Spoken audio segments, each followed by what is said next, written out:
How are you? I am fine, thank you. Very good. We are fine. Nice. I am also fine.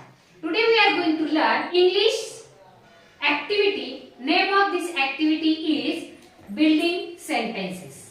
What is the name of this activity? Building sentences. म्हणजे काय आपल्याला आता बघा मी 3 column दिसतायत इथे. यामध्ये काहीतरी शब्द लिहिलेत आणि या शब्दांच्या मदतीने टीव्ही मधले वेगवेगळे घेऊन आपल्याला वाक्य बनवायचे. पण ते कशामध्ये बनवायचे?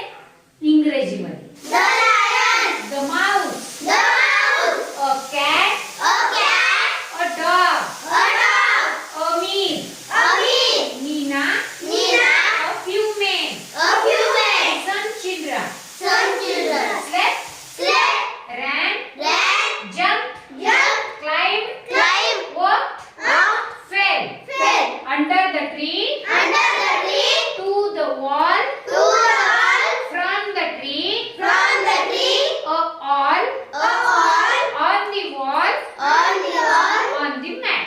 on the mat. लक्षात आले? आता आपल्याला या प्रत्येकामधलं सुटेबल असं काय घ्यायचंय, एक एक शब्द घ्यायचाय. आता तुम्ही मला मी एक वाक्य यावरून सांगणार आहे तोंडी, तर त्यावरून आपण वाक्य बनवणार आहे. जसं की पहा आता, द लायन, The lion, मी वाक्य तयार करते अगोदर.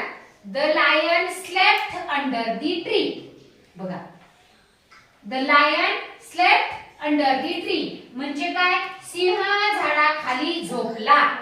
असं वाक्य तयार झालं. आता तुम्ही फक्त सांगा मला आता कोणतं वाक्य तयार होईल तोंडी.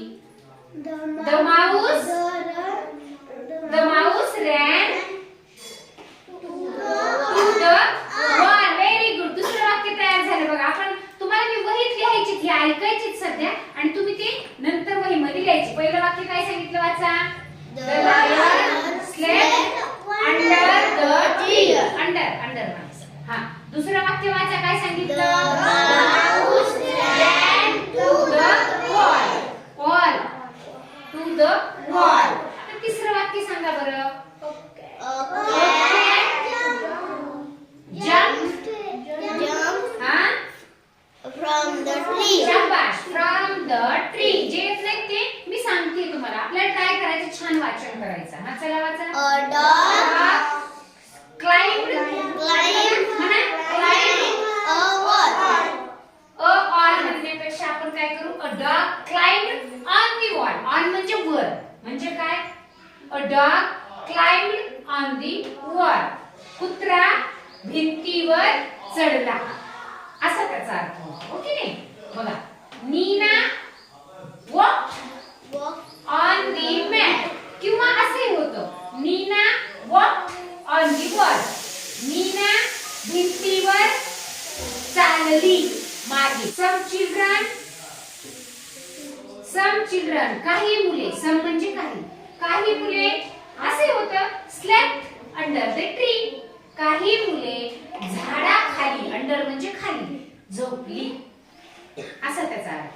आणखी आपण यामधील कोणतंही एक शब्द घेऊन याला सुटेबल असं एक क्रियापद जोडूयात आणि याला जो अर्थ होईल असा आपल्याला सरावाने आला की आपल्याला काय होणार आहे? वाक्य तयार करता येणार आहे. बघा, a cat walked on the wall. झालं. मांजर चटईवर चालली. Neena jumped to the wall.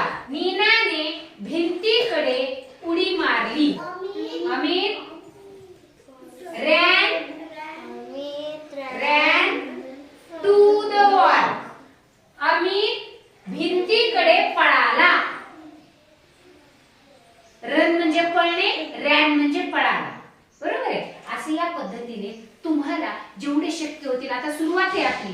मग आता या टेबलवर तुम्हाला जेवढे शक्य आहेत तेवढे तुम्ही छान वाक्य नंबर देऊन करायचे. हे आपण असेच ठेवणार आहोत. आणि आज तुम्ही हे वाक्य केले की छान ते आपण वाचनाचा सराव सुद्धा करायचा. नुसतं लिहायचं नाही. जर नाही आलं वाचन आपण त्याचा सराव करणार.